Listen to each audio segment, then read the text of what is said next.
Hello everybody, today we're going to talk about some syntax and adjectives and verbs. So first off, adjectives. For example, like a beautiful spring or careless attitude, constructive criticism, unsavory lecture. All these consonant function as adjectives, and it modifies the meaning of noun following behind. So beautiful spring, beautiful modifies the meaning of spring. And the characteristics of adjectives, they sometimes share the regular form of suffix like full, less, and if. As you can see, full, less, if, they share some regular pattern. At the same time, they share same prefix, such as like un. And also,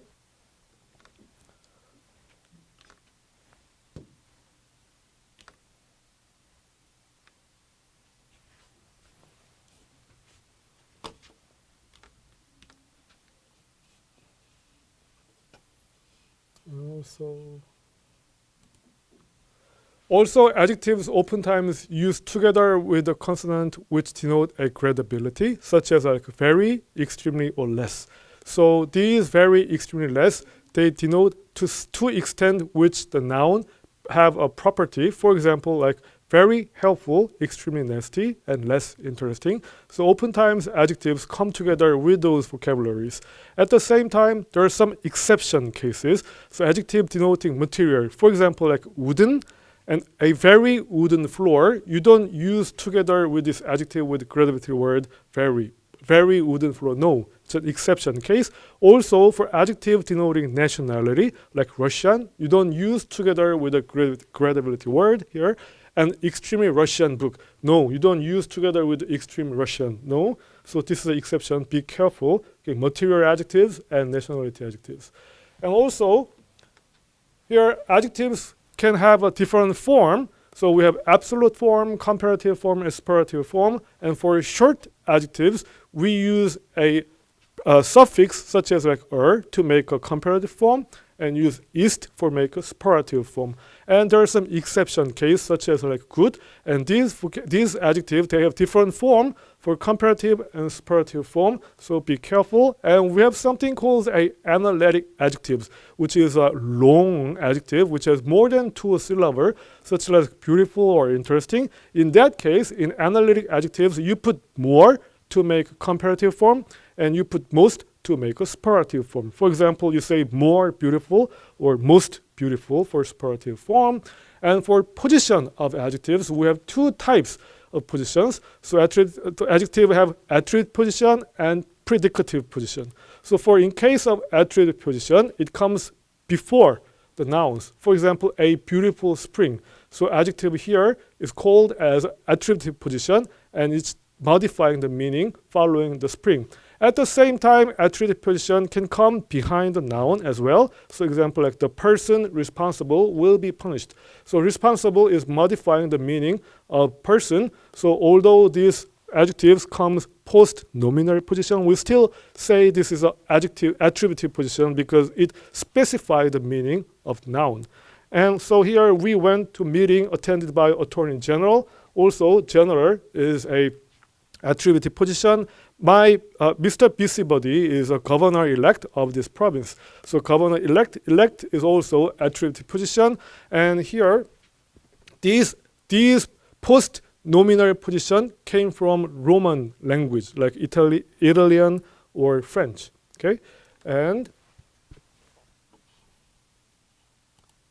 we have predicative position for adjectives. So in English we have verb called a copular verb. Copular verb and linking verb, they are the same meaning. Okay, so like appear, be, become, feel, look, remain, seem, smell, sound. We call these as a copular verb. Behind this copular verb, we use adjective, and we say this is a predicative position. So this film seems pretty dull. So this adjective, it explains the situation, property of the subject here, and used as a predicative position. She is crazy. Also, this is an adjective in a predicative position. This fabric feels soft is also a predicative position coming behind a linking copular verb. Also, we have something called adjective phrases. So happy itself is adjective, and you put more consonant together with the happy, and we make adjective phrases. So happy, extremely happy, happy to be here, extremely happy to be here. These are all adjective phrases. The reason is because the head of this phrase is adjective, so we call it as adjective phrase. So this adjective phrase and adjective can come between the noun phrase. For example, the happy actor. The happy actor is a noun phrase, and adjective happy came between the noun phrase. So the happy actor works fine, and the extremely happy actor, so extremely happy is adjective phrase, can also come between noun phrase, the actor. So we can say, although happy is a singular, although it's just an adjective, we can also say happy is adjective phrase as well, because the reason is adjective phrase here, the extremely happy actor works fine in between noun phrase, and happy adjective is substituting position of extremely happy here, so we can consider happy as an adjective phrase as well. And for moving on to verb, we have two types of verb. We have main verb and auxiliary verb. And difference between main verb and auxiliary verb is main verb, you can use it independently. Main verb can stand alone. For example, every day our head of department devoured 3 pizzas. The verb devour doesn't need any help from other consonant. It's just used independently here. So we say this is a main verb here. So verb can indicate additional information such as like person system or the tense. So here we say that verb is making a inflection, which means that verb sometimes change its form to indicate more additional information like person or time. For example here, devours. So we have S behind the verb. So we have subject as our head, third person singular. So we make an inflection on the verb, adding S behind the verb. And the builders worked for many days. So this is a past tense. So we made an inflection by adding ad, and it denotes the past tense. So verb are making inflections and displaying, indicating additional informations. So this is a person system in grammar. First person, second person, third person here. So for any other person system, we use base form of verb except third person singular. You add S behind third person singular, but for other case, you use base form.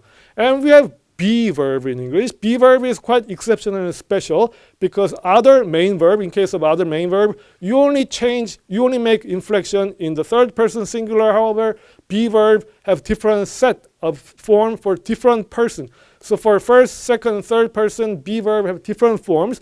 For example, I am, you are, he is. So be verb have different form for each person system. It's very exceptional, special form. And we can also say verb has 2 classes. So one is finite verb and non-finite verb. When the verb disclose the information about the tense, we say the verb is finite. For example, I devoured or you devoured. So it indicates the past system. So now the verb devour is finite verb. However, the verb like here, laughing. Laughing itself, laugh, ing, with only laughing, we don't know whether it indicates time or not. So laughing is non-finite, or to laugh is also a non-finite. Doesn't indicate time. Okay. However, in this sentence, Jeremy is laughing. Laughing is main verb, and also we have auxiliary verb is. So is denoting that the action is progressive. So here is helping the main verb, and it helps to formulate more fine-tuned meaning here. So is called as auxiliary verb. So as I previously mentioned, auxiliary verb need help from main verb. So here we have Jeremy is laughing. And be careful in this point. Just because this verb has the same form, it doesn't mean that they have same function. They could have different function. Here, Jeremy is laughing is auxiliary verb for aspectual perspective. But here, he is friendly is a main verb. In this sentence, is the only verb here. So we call this as main verb. So sometimes the same form of verb can have different function. So please be careful. So now we're moving to auxiliary verbs here. So we have 4 types of auxiliary verb in English. modal auxiliary, expressor auxiliary, the passive auxiliary be, and the dummy auxiliary do. So for the modal auxiliaries, we have can, may, must, ought to, shall, will. These are called modal auxiliaries, and they denote the meaning of ability, permission, possibility, obligation, necessary, intention, prediction. For example, we can dance until midnight. This sentence can denote ability, at the same time it can mean permission. So here we can dance until midnight. So we have strength. We are strong enough to dance until midnight. So we have ability. Or we are done with our exam. So our parents gave us permission to dance until midnight. So can also denote the meaning of permission. So you may take two courses if you wish. So again, may carries on the permission, and you must comply with the regulations. You must follow the rules. So obligation, and they really are to leave. So we need to use this room. So they have to leave. They need to leave. So denoting the necessity. And we shall write to you as soon as possible. So when we get there, we'll write you in the future. Shall denote a future. He will survive because he is a strong person. Wherever he goes, he will survive. We can make prediction using these modal auxiliaries. And as you can see, can, could, may, might, they have different forms for denoting tense. So we can say that modal auxiliaries are finite verb. And also we have aspectual auxiliaries. So we have be and have. So these aspectual auxiliaries describe the time and relationship between time and action. So we have for aspectual auxiliary, we have progressive aspect and perfect aspect. For progressive aspect, it denotes a stretch of time or duration. So for example, these students are always complaining. So these student actions of complaining is ongoing. It's progressing during a certain time. So this progress form expresses the duration of action. Or Shelley has broken 2 wine glasses, a present perfect tense. In case of present perfect tense, the event take place in the past still has current relevance. So event occurred in the past but still have a relationship with current. Let's take a look at more example here with the sample and the structure. For example, let's compare first between past tense and present perfect tense. Shelley broke 2 wine glasses last month. So this is a past simple tense. Emphasize of past simple tense is a time, particular time. So although the wine glass is broken, what's important is that it's broken in last month. So the simple tense only emphasize particular time that occurred in last month, whereas the present perfect tense, Shelley has broken 2 wine glasses. So the glass was broken in the past. However, it's still affecting Shelley. So somehow, for example, the glass is broken in the past, but the piece of glass still remains in front of Shelley's eye. She can see this glass and it's affecting her currently. So we can say this is a present perfect tense. Okay? And also,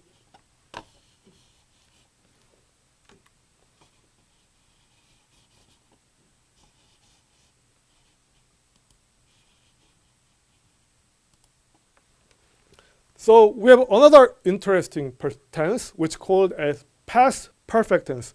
So let's compare past tense, present perfect tense, and past perfect tense with example here. So the first sentence is a past simple tense. Shelley broke 2 wine glass last month. So let's take a look at the graph indicating the action here. So the X means event, happening of event, and the bar indicates present moment. So the wine glass is broken last month. So action occurred in the past.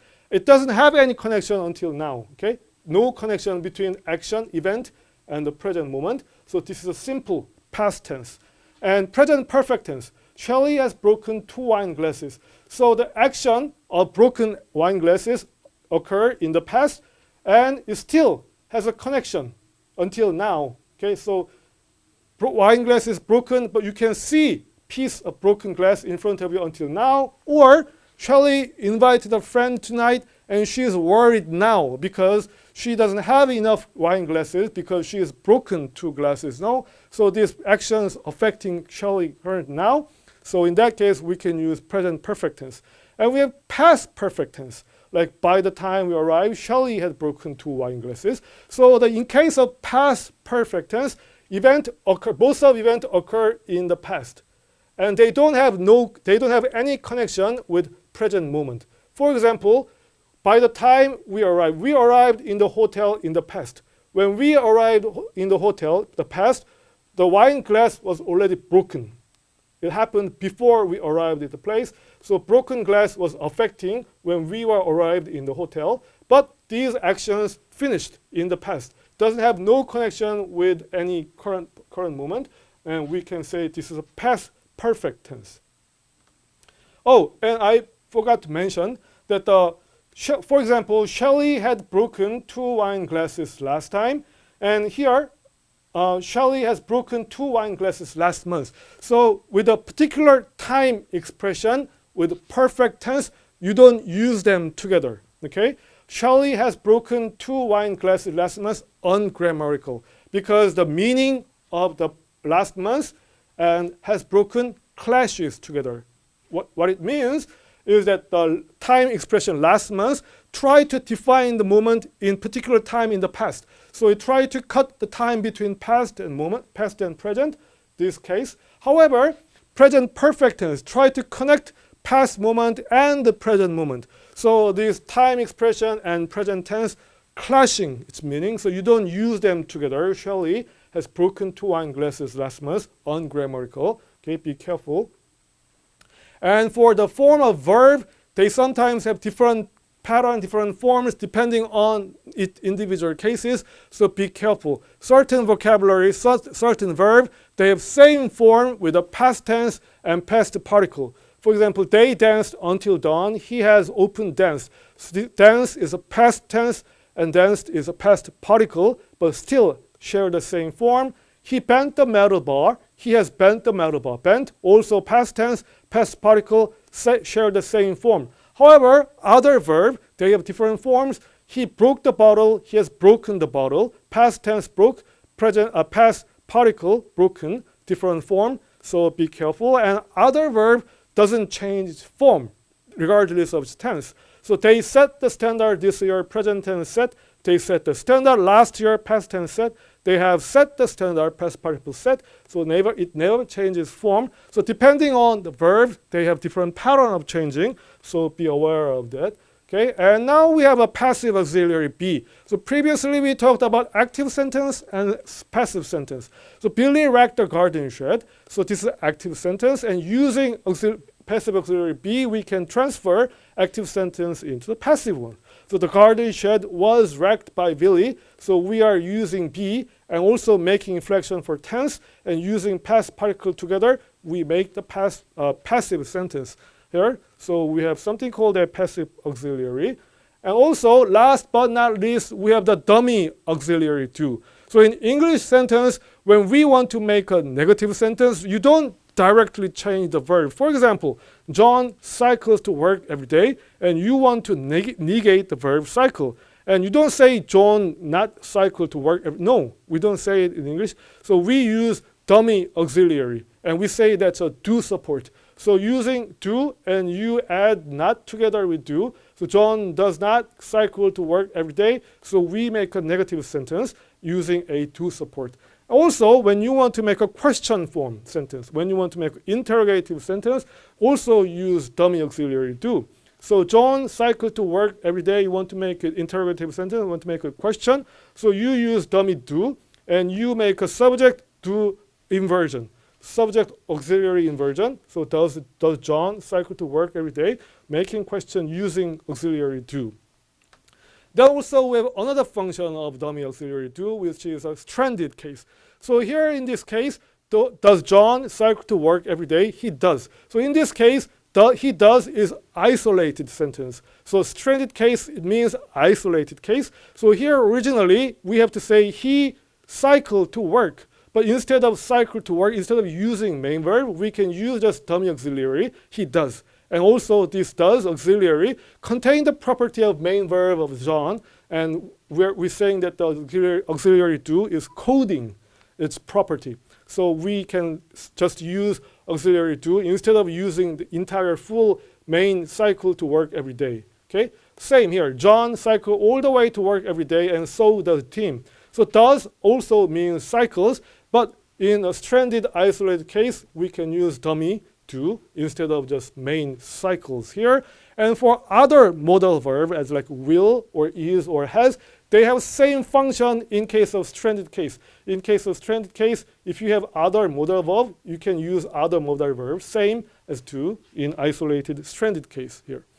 Also, last but not least, the last function of dummy do is emphasizing the context. So John does cycle to work every day. So you want to emphasize the meaning of cycle, use do. Okay. So not only the dummy auxiliary do, but other modal verb can also emphasize the meaning of the main verb here. So this wraps up today's presentation of adjectives and verb.